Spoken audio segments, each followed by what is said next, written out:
I know full well that none of us wants to impose additional taxes on our citizens. But I remind you that the concept of fiscal responsibility means not only limiting the tax burden upon our citizens, but also meeting their essential needs. That's what Governor Dalton told the General Assembly in his State of the Commonwealth message less than 3 weeks ago as he asked for a 4% hike in the gasoline tax. Dalton was right about the unpopularity of the measure as it just wouldn't fly. Today, the governor was back before a joint Senate and House Finance Committee as well as a packed hearing room of legislators, and this time he used charts and slides to make a new proposal in what many are calling the second State of the Commonwealth. The past 2 weeks, I have consulted with many of you who are here today and many others, and I am of the opinion that you prefer the cents per gallon increase approach to the sales tax approach.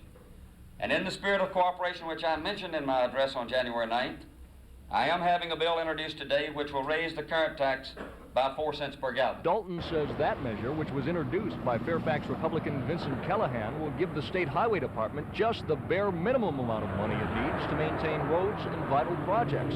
But will the new proposal pass? Senate Finance Chairman Ed Willey.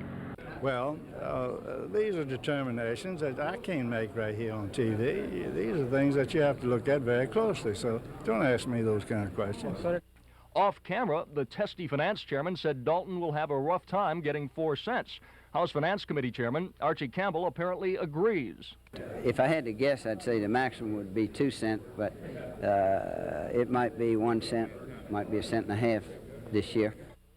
Despite Governor Dalton's presentation and his insistence that the state highway transportation funds are in a crisis position, many of the legislators don't seem to be fully convinced. And if that remains the case, the governor's tax package proposal is still in serious trouble. Mike Deason, Area 10 Eyewitness News at the state capitol in Richmond.